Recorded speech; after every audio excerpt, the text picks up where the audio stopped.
not stuck here. The cops won't bother me.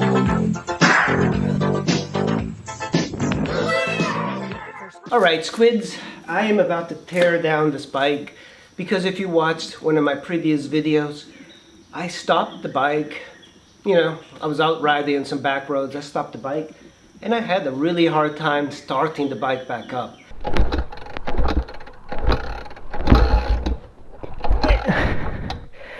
One, two.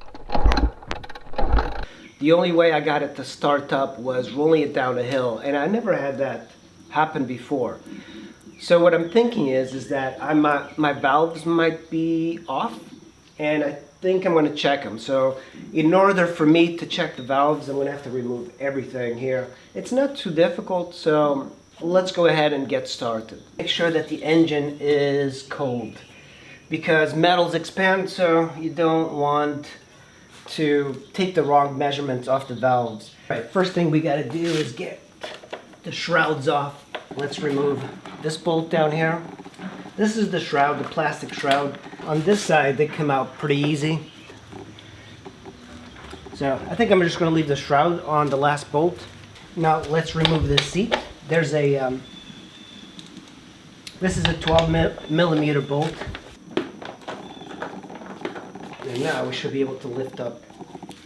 Make sure you flip your gas to off so it doesn't pour anymore. But once we remove this, there is going to be some gas that's going to be pouring out. And, and here comes some fuel. I always like to wear gloves as well when I'm doing this stuff. Very simple system of having the fuel go down just through a little tiny hose like this. I like this a lot. You know, it gets the fuel right to the carb where it needs to be. Using a 10 millimeter wrench and socket and an extension, just simply too tight for what they need to be. The previous owner, I think he didn't do too good of a job with that. So there is the bolt, and there's another 10 millimeter that holds the other side of the tank, and of course the previous owner over-tightened this like crazy, so I'm kind of glad that I'm doing this. To unclip this, you push it down, just lift it up, and now it should slide backwards. Next step is getting the tank out. We removed all the bolts. You should try and remove the shroud, but if you can't, you should be able to kind of just push it out. And it's a very easy tank to remove. Frame is completely different than the XR650L, and it's quite an amazing little engine. And of course it's a 2000 version, but the frame is all aluminum, and it's a beefy frame. It's rigid. You know, I think people really like this. And look at that carburetor. Look at the size of that massive carburetor. A lot of people uncork these, so uncorking is something that you only hear specific to the XR650R. And when you get this bike and it's stock, it's a very wimpy bike, and a lot of people think there's something really wrong with it. And then people uncork it and it really flows really well. It's a very common mod, and most of the time you're already going to get a uncorked XR650. These little port covers here, and what I like to do, I like to clean everything around it. Get dirt everywhere. Luckily this bike was used more of a street bike because it's a supermoto, so it makes a whole lot of sense why the engine is still extremely clean. And I just use like some soap and water, and I like to clean the frame. I like to keep everything nice and clean. You have to remove our spark plug. The wire here is actually part of the vapor speedo and all of that. It kind of measures the temperature, so just pull this out. I don't want to ruin the wires. There we go. You're going to need one of these. This is what, a 5/8 spark plug wrench with an extension to get into the spark plug. You're going to remove that spark plug. You know, I'm seeing a trend in this bike that the previous owner put everything just a little bit too tight.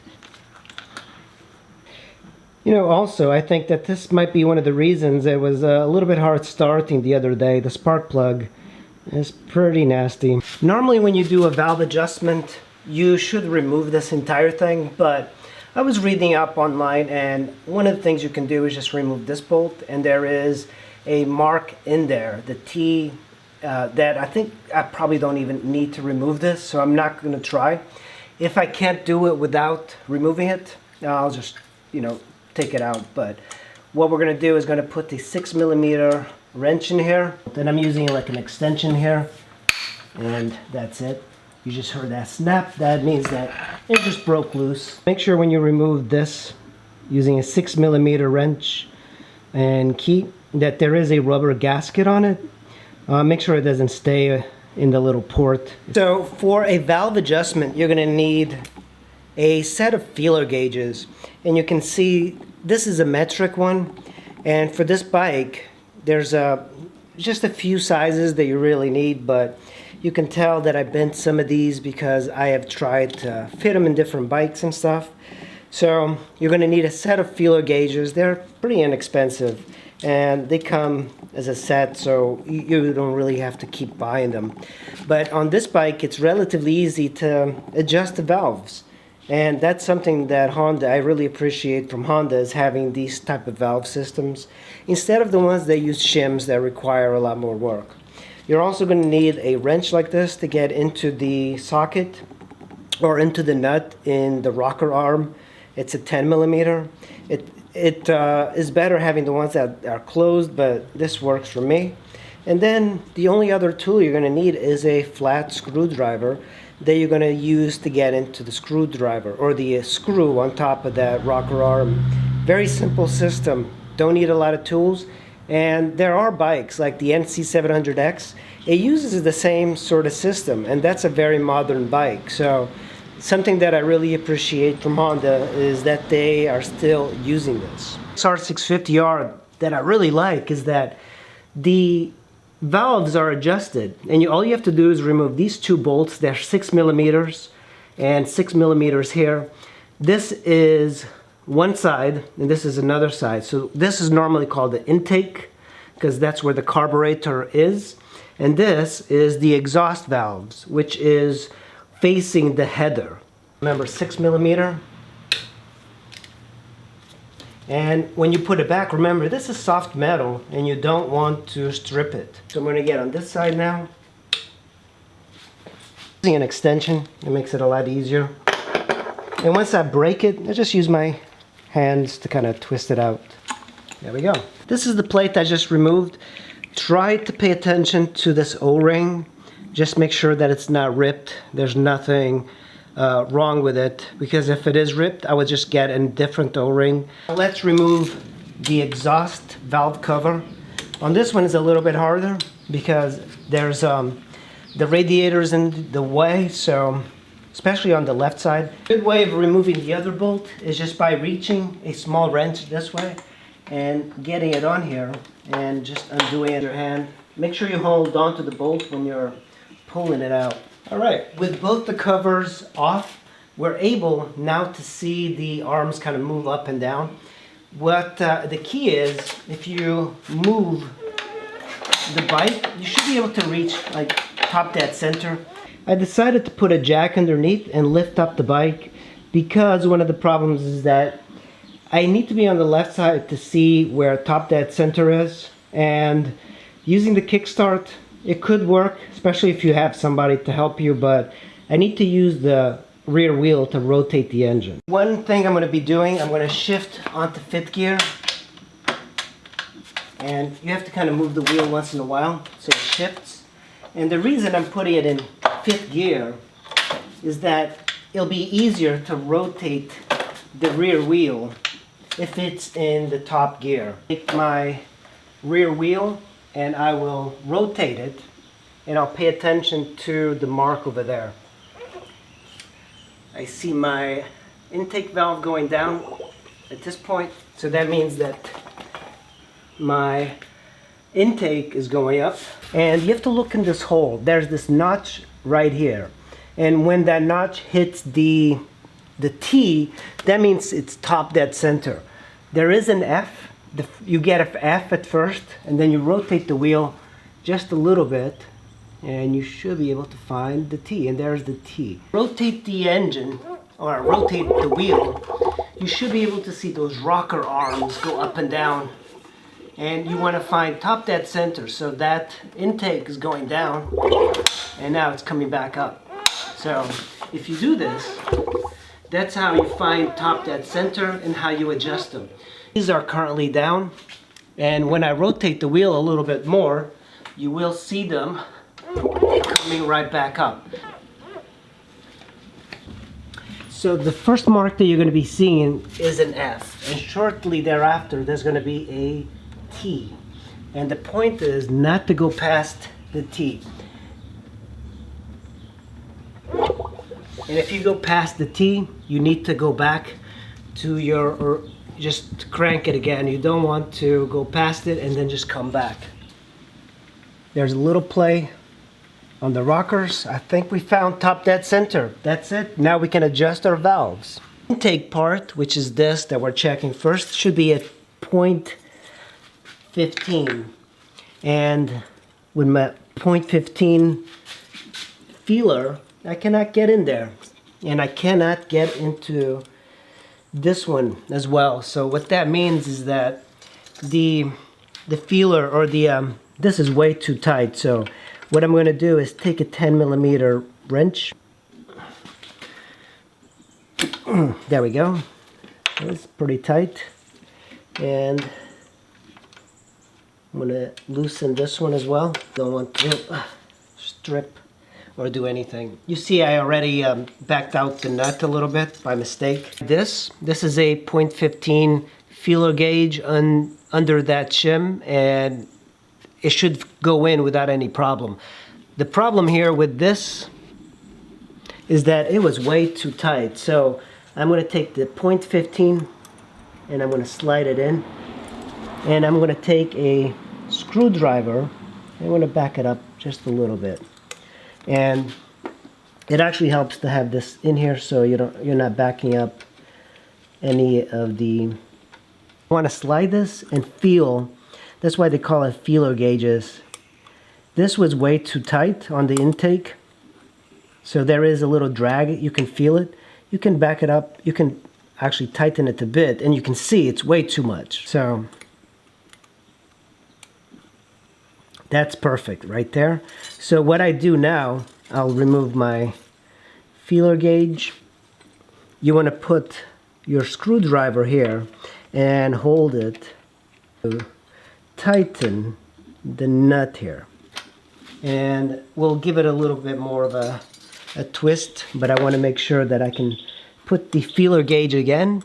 And you can see it actually goes in, and there's a little bit of a drag. So this is 0.15 on the intake. We backed up the nut a little bit, and this seems to be pretty good. I'll just take my fingers and I'll just tighten that nut for now, and I'll just kind of get like the feel for it. You want to hold on to the flat screwdriver and just tighten the nut. So now it's perfect. You see how it goes in? And there's a little bit of a drag to it too. The only thing we're going to do is just tighten and then we're going to measure this one again. Sometimes, like when I tighten things, it'll be a little bit too tight. So that's perfect. Both of these are at 0.15, and if it's too tight, sometimes I think it's fine. So there we go. So that comes in, and you can try putting a 0.17 just to see the movement this is, but you want to also tighten this well. And now let's do this again.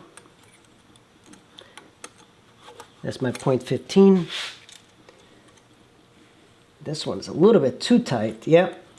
So this one's just a little bit too tight now. So what I'm going to do, I'm going to loosen that one just a little bit. So I take these measurements over and over. It might be overkill. A lot of people do this quick.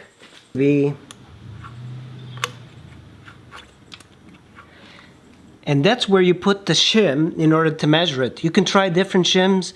Make sure that a 0.15 fits in here.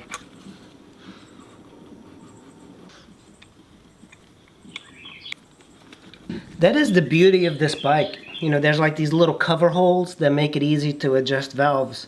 Now the intake side is just much more difficult just because there's much less of an amount of room to work with. But these are, the exhaust ones usually don't go out of adjustment very much. So most likely you're going to be in luck with it. But we're going to remeasure it and make sure that everything is up to spec. So on the exhaust side, it's a little bit of a bigger gap, 0.20, and it turns out that it's set correctly. So the only thing that went out was my intake, and that's what I hear. I hear that often the intake goes out of adjustment and the exhaust side holds on to the adjustment a lot better. This one was, of course, needing to be adjusted. This was way too tight. Not way too tight, it was tight, and I couldn't fit my 0.15 in there. And this one is 0.20 and it still fit. So that was good. I didn't have to adjust the exhaust side. All you have to do is just go in and tighten all of these bolts. Make sure you don't over tighten these bolts. People tend to make them way too tight, and then for the next person to do this, it's going to be a much harder job. And now our covers are in there. We are ready to start bolting everything up. One that was in the bike is a BKR 7E, and the one that I'm putting in is a BKR 6E. So it's just a different temperature, but it should light the bike up extremely well. My wrench, and I'm just going to put it in there. I do this by hand, so I have an extension, and I make sure that I thread it by hand. You don't have to tighten this very much, and I think I've seen people just put their spark plugs in there, and they just tighten it like crazy. Just putting our spark plug. We have a new spark plug inside the bike. I wanted to show you something very interesting. It's this choke. This is the choke of the bike, and it's so hidden. It's like a long piece of plastic, and there's 3 positions. This is the off position when it's down. This is the midway, and that is full choke. You always, on these XRs, they run pretty well. You don't need to even touch this. So just leave it like that. It's kind of interesting to show you the choke of a bike like the XR. I actually completely forgot that the choke was there because it just doesn't require you to touch the choke at all. It's such a well-tempered bike when it's running. Looping up these cables, all of the cables that we need, we'll just use these to lube, because might as well while we're here. Run this for now, or the fuel line. There we go. 1, 2. And it starts really well.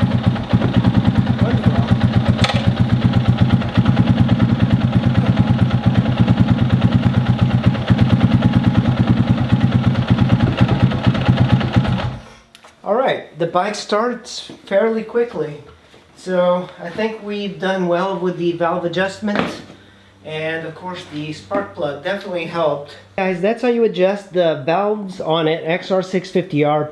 This sort of system applies to a lot of motorcycles, including the XR650L, but it's just a little bit different.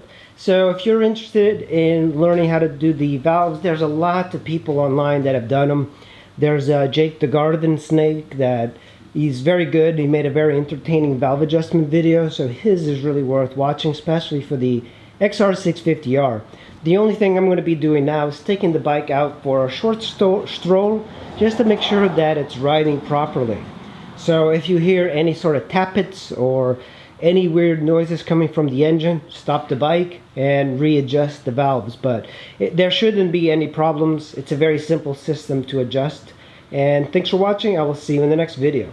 Finished adjusting the valves on the XR, and it took me, I guess, all morning. Normally somebody that's good will be able to adjust it really easily.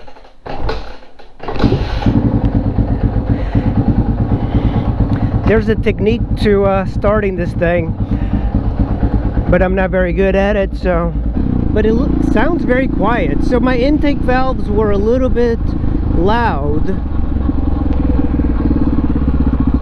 And that might have been the case why it was difficult to start. Look, I'm going 26 miles an hour. It's like, Jesus, goddamn. This bike is torture. Torture at this speed. Really not fun to ride at this speed, you goddamn Camry. Alright, now I'm going to stop the bike. It's hot. I'm going to stop the bike. And I am going to give it another kickstart to see if this bike will start. 1, 2. Ugh. Yeah, it starts right up. Well done. Well done to me. Alright, squids, I'll see you in the next video. Thanks for watching. This isn't my real job, you know.